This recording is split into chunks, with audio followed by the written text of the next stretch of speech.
On this episode of AV Week, InfoComm 2022 registration is open, supporting women in AV, and tech at the Olympics. All this and more on this episode of AV Week. The network for the AV industry. What are you listening to? This is AV. This is AVNation. This is AVNation. This is AV Week, episode 548. Get out there. Support for AVNation is brought to you by Daylight, the leading producer of high-quality projection screens worldwide. Welcome to this episode of AV Week. This is your weekly roundup of all the latest news and stories for the AV industry. I'm your host, Matt D. Scott for AVNation.tv. This week, I am pleased to be joined by two of my good friends. First, we have the one and only Dawn Mead. She's a senior AV architect and project manager at a company that I'm not allowed to name. Hi, Dawn. Hello, Matt. Good to see you. Good to see you. It's been a minute. I'm glad that you are here. I feel like every time I cover Tim, you manage to jump on. I'm like a bad penny. I keep turning up. I'm not offended. I like it. I feel like Tim's planning something here. Then we have Xavier Killikenny. He's a design consultant at CTI. How you doing, my friend? I'm doing great. Thanks for having me, Matt. Big fan. Thank you for being here. I take all the credit. I don't book anything. I just show up when they tell me to. All right, let's kick this off, ladies and gentlemen, with a story that comes to us from our site, AVNation.tv. InfoComm 2022. The registration is officially open for Las Vegas, June 4th through the 10th. As typically happens in Las Vegas, the first couple days will be training, etc., and then the show floor will open later on in the week. Don, let me start with you on this. Obviously, this is good news. Anytime we have trade shows happening is a great news. First of all, are you going? Second of all, what do you expect this show to be? Do you expect this to be like InfoComm of years past? Or is this potentially going to be, again, a bit of an interesting year, we'll call it? Well, I don't know. I'm just excited to be able to go. I was supposed to go a couple months ago when we had the belated Orlando show. In fact, we were signed up. We had reservations made. And that last wave that came through, our company cut back on all travel again. So we ended up having to bail, and I didn't get to go. So I'm excited to be part of this plan. Virus notwithstanding, I will tell you this much. For all of you that are my good friends, I'm going to hug you when we get there. And it's going to be weird because I haven't hugged people in forever. So, we need to get some, in-person, face-to-face. I know. But seriously, I miss people. I got you. I miss people. My dog doesn't hug back. But yeah, I'm really looking forward to going to Vegas again, to seeing all of my friends in AV, whether I hug you or not. My boss and I were supposed to teach a class in Orlando, my boss's first time teaching.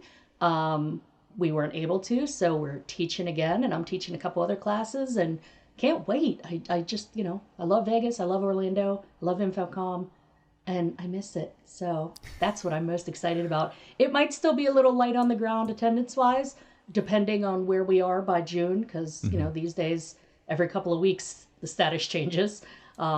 But I'm going to be confident and say we'll be there with bells on. I love it. Xavier, first of all, are you going? Is the company going? What needs to happen for this year to be a successful year of InfoComm? I know last year I deemed it as a success as someone who didn't attend, but I deemed the show as an success from afar, right? It looked very successful. If the show goes off similar to last year, right, and international travel is still hampered, shall we say, and the international contingent doesn't necessarily show up as strongly, does that still make the show a great success, or does it need to get back to its prior grandeur to fully hit success? Yeah, this will actually be my first year attending InfoComm.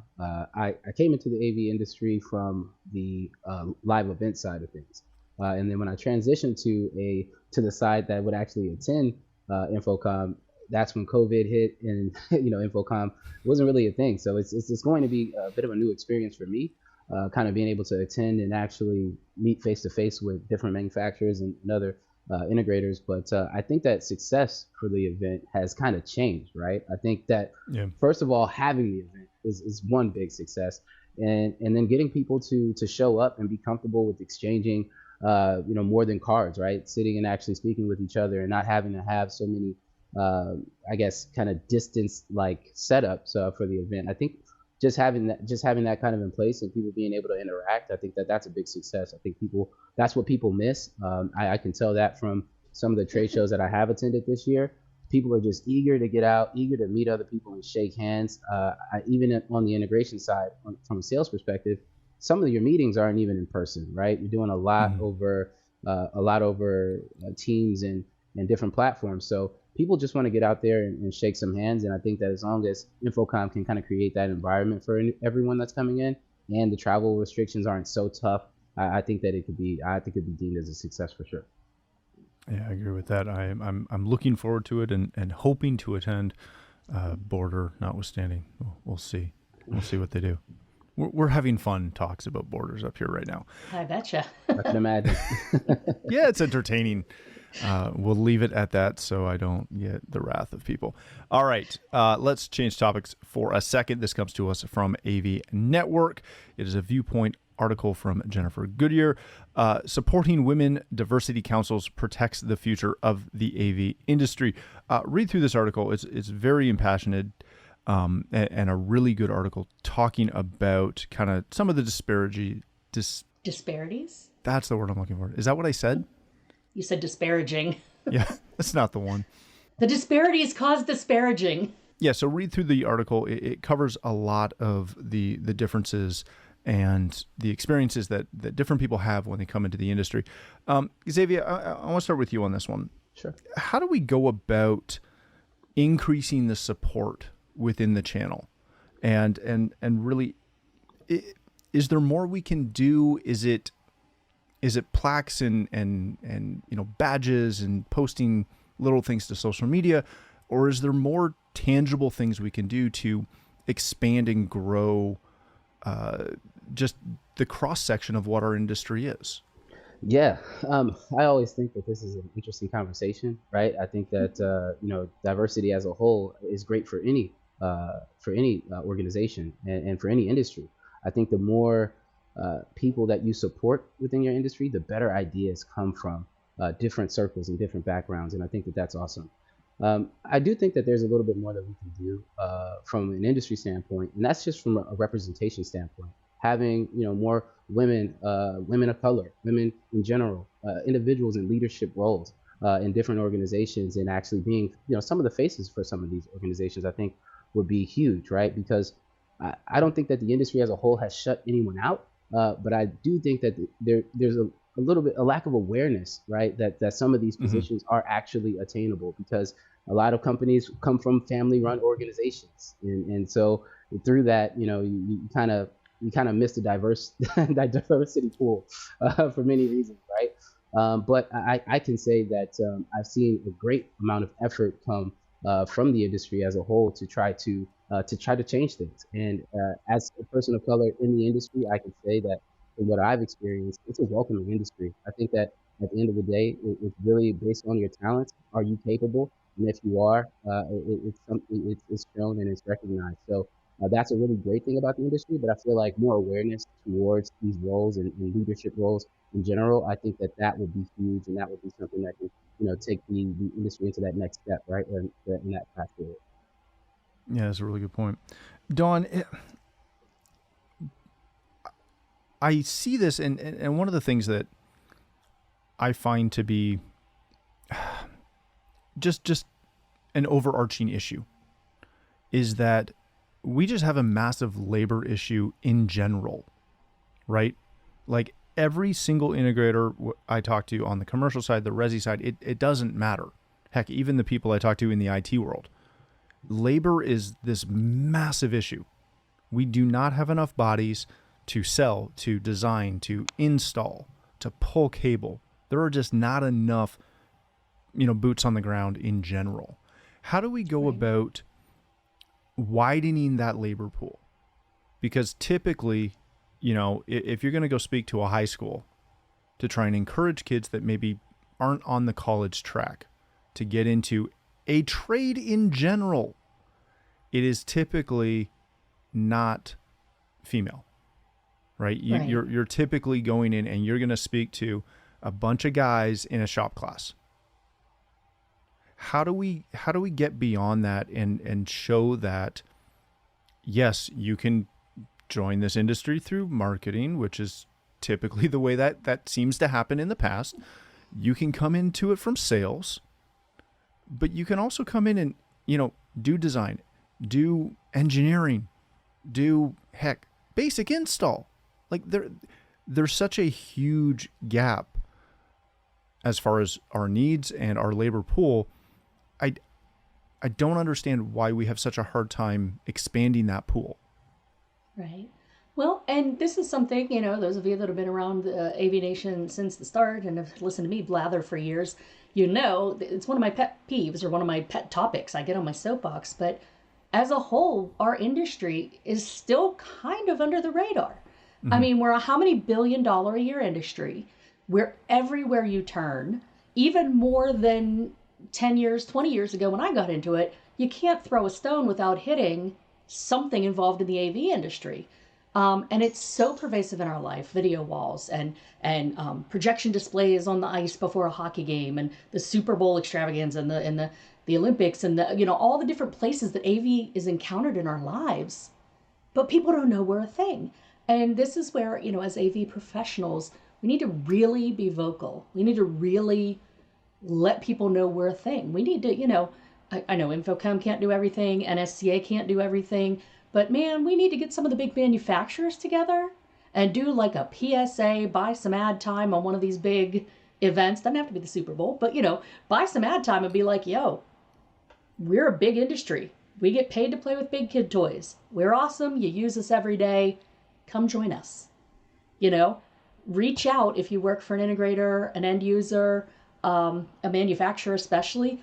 Go to your high schools, go to your middle schools, go to your Girl Scouts and Boy Scout troops and offer to help them with STEM badges and STEM events, volunteer to assist in those ways and let them know we're a thing. I mean, currently I don't work for an AV company. I work in a other vertical that as the internal AV person. Matt's laughing. I love watching the way you dance around that every time you're on the show. It's great. I work in an undisclosed location in the DC area, and I can't say who I work for, but I am near the top of the AV division at that company. Every year, our company is very involved in reaching out on STEM issues, particularly women in STEM issues, with middle schools, elementary schools, high schools, bringing in kids for robotics competitions, helping kids with their design things. They put out a call to all the employees saying, hey, we're going to do a winter virtual STEM fair, and we want you to come up with ideas for us to have the kids do a virtual STEM project. I was like, all right, cool. It has to be winter themed. Let's talk about the acoustics of snow. They've never had anyone from the AV department ever take part in these things. Mm-hmm. But I got online and I looked up crap. And I mean, I'm a little A, big V person, but I was digging into the audio and acoustic side of things. And, you walk outside. Matt, you're in Canada. You should know. You walk outside after a crisp snow and it's like the sound quality is different. It is my favorite phenomenon is walking outside with soft snow falling. Yeah. And it's just... the whole world sounds different. And comparing that, talking about the acoustics of that and how the snow absorbs, or if there's an ice storm, how it bounces and sound, is echoing more. Those sorts of things you don't think about, but that's our industry. Right. That's possibly an entry into our industry. And the kids can go outside and throw snowballs and just play in the snow, making snow angels and learn something. Just find a way to get younger people interested and excited. Scholarships. I know NSCA and InfoComm both give away scholarships.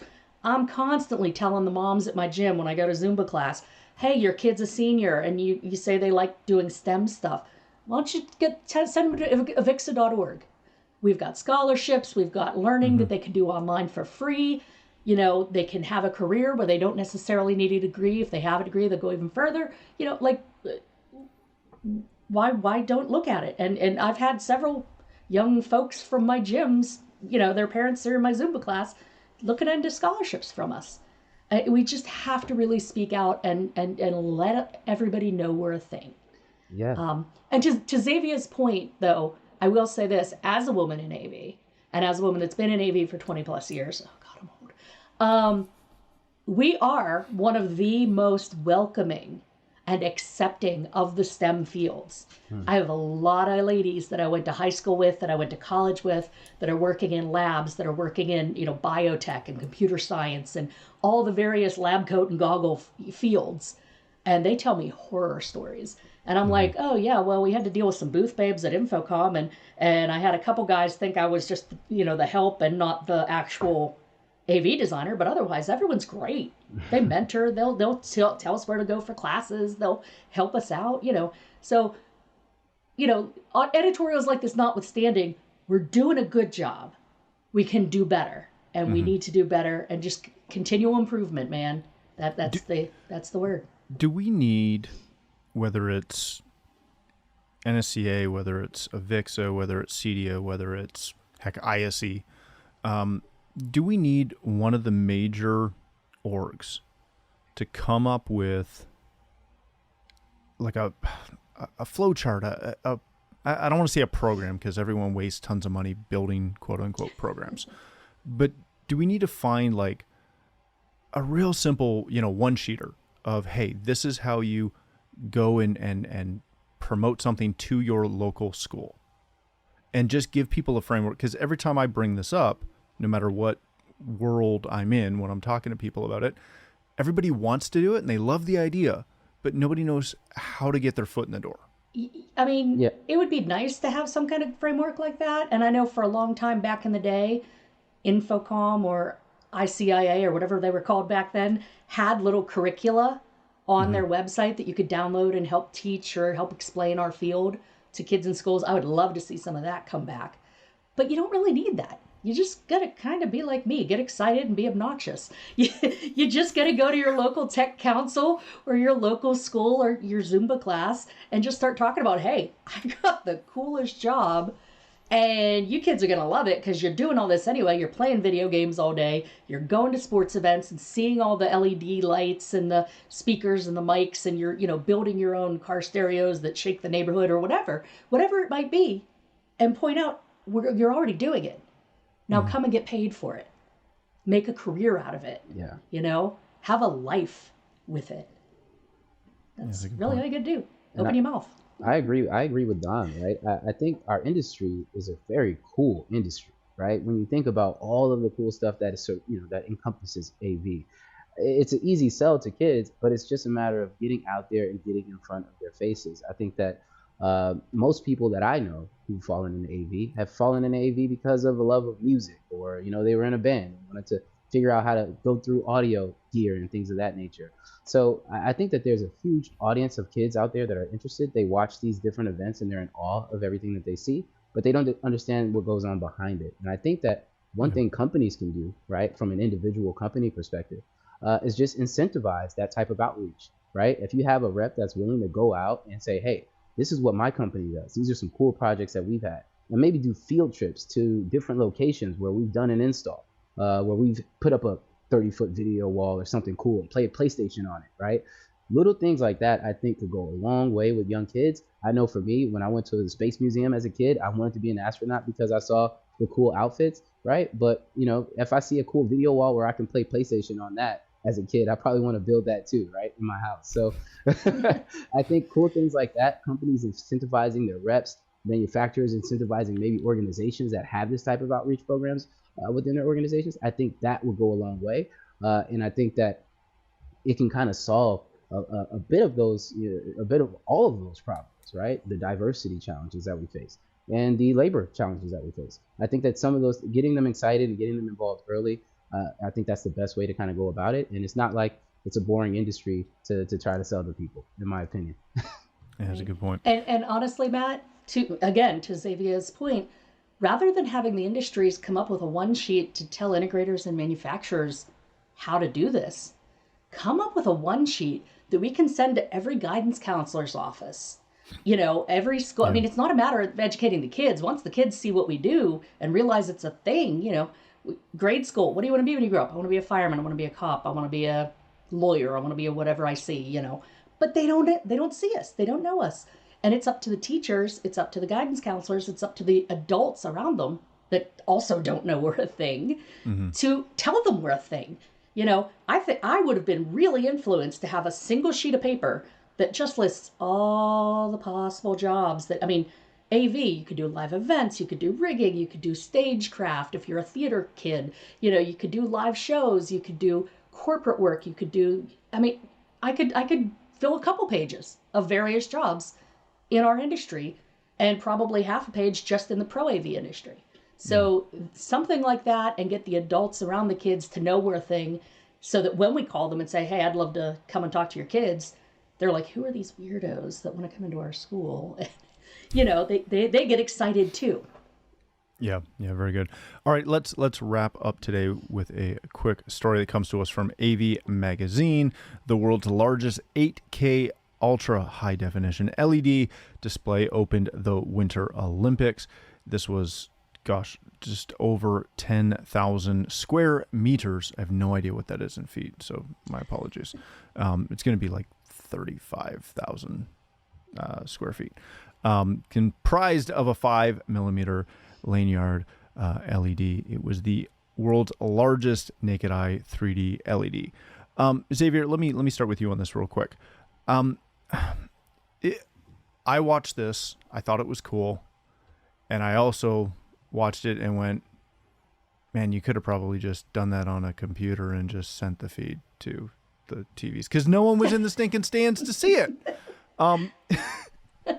Do we sometimes, from a tech side, again, we've been talking about stuff that's super, super cool.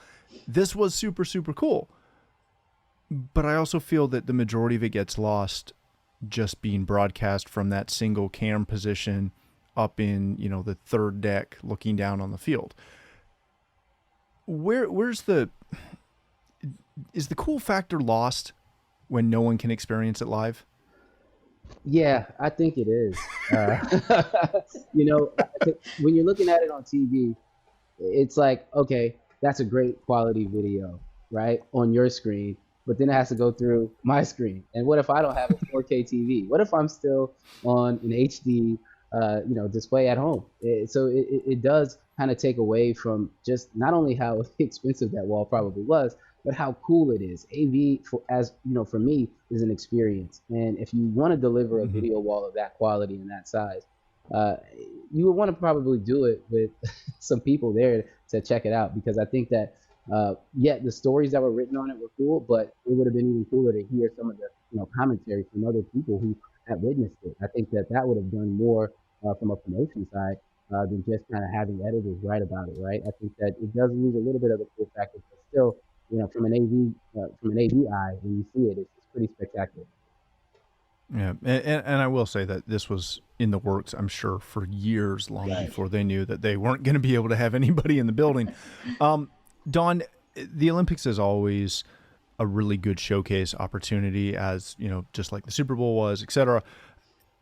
Did you see anything else beyond opening ceremonies? Was there anything else that they were doing that was overly cool or overly exciting? Did you watch the Olympics at all? Do you even care? I don't know. Normally, I'm that geek that every 4 years or 2 years or however often they're having it these days is glued to the TV, if for nothing else, the opening ceremonies, the closing ceremonies, and occasionally one or two events that I might be excited about or I might care about an individual. This year, I haven't watched anything. To be honest, I saw a few things on YouTube or Facebook or whatever that came across. But for the most part, I haven't watched it because there's so much else going on in the world right now. We've kind of all and like Xavier said, you're not there in person. You don't get the full effect. People sitting at home are like, oh, they probably green screened that. Oh, that's probably CGI. Oh, they're aware of the technologies, not aware there's jobs in it, but aware that there are technologies that can, make this not a thing. And they don't have thousands of people tweeting that, holy crap, you should have been sitting in the stadium. It was amazing. You know, anytime you have spectacle nowadays, AV is involved. And that spectacle that gets people excited and amazed and just in awe, that's what gets people excited about our industry. And yeah, during a pandemic, the Olympics isn't it. Maybe during a pandemic, Super Bowl might or might not be it. But even just in the past few years, things like the Van Gogh exhibit that was traveling around the world, things that are interactive like that, as people start to experience those things, they get that wow. And I think we need to be excited about the wow. I've said this, I don't know how many times. AV people, we get excited about our toys. We get excited about our little gray boxes and our little black boxes and our tools and all this. The end user and the person on the street doesn't care about that. They want to accomplish their task or experience this event. And they don't care if it's CGI'd in after the fact, if it's a video wall on the ground with pixels. They don't care if it's projection from a blimp. I mean, you know, whatever you can think of, they don't care. They just want to go, oh. And it's that moment that is what we should be excited about, because that's what the world is excited about. Yeah, that's a good point. I didn't see any other really, really cool tech through the Olympics. And I've watched a fair amount. I've been griping about the snow conditions, because that's the kind of as a Canadian, though, the Winter Olympics are kind of your jam. This is totally my jam. This is the Olympics that you and Sweden and Norway and like the Netherlands, they get excited about. We do about. well in this one. We do well in this one as a rule. But no, I've just been griping about snow and, gosh, that course was set wrong and, you know, all those things. And I don't know how they did, but for all you Gen X Disney kids out there, Jamaica's back with the bobsled team. Yes. One of my favorite movies of all Cool time. Runnings. Cool Running. I haven't followed. I knew they were racing, but I haven't watched it to see where they're at. But I know it was all happening this week at some point. So, heck, maybe it happened today. I don't know. Anyways, all right, let's wrap it there. Thank you both so much for joining us. Xavier, if people want to connect with you, learn more about CTI, where can they do that? Yeah, you can give me a call or send me an email. My email is xavier.killikelly@cti.com. You can reach me at any time. I'm very responsive. And thank you, Matt. I appreciate the time. Hey, thanks for joining us. Dawn, if people want to connect with you and learn more about the company that you work for that we can't talk about, if people want to come to your class at InfoComm, where can they do that? If you want to come to the class at InfoComm, register for InfoComm at infocommshow.org. Go to the education section and look for my smiling face. I'm teaching a class on Tuesday, a class on Wednesday, and a class on Thursday this year. So provided that we don't get canceled again. So please come on out to that. If you want to find me otherwise, you can always find me on the socials at AVDawn or Dawn Meade, Meade, just like the fort and the general. And if you want to find me blathering about the topics of the day, I'm usually here on AVWeek and AV Social on AVNation.tv. I should teach a class at InfoComm on how to tie a proper single Windsor knot. That should be the one I do. That would be great. I'm not griping at all, as I'm not wearing a tie today, but, you know, notwithstanding. All right. Thank you again for joining us today. If you'd like to connect with me. Where can we find you? Yeah, well, exactly. I'm butting in. Stop butting in. Let me do the outro properly. Tim's never going to let me back. If you'd like to connect with me, you can find me on Twitter at Matt D. Scott and pretty much every other social platform. But more importantly, please visit AVNation.tv, where you'll find this show as well as a wide variety of other shows with all the verticals that we cover. When you visit the website, please take a moment to check out our supporters. We are extremely thankful for their support and ask that you check them out as well. Thanks again for watching. That's all the time we have for this episode of AV Week.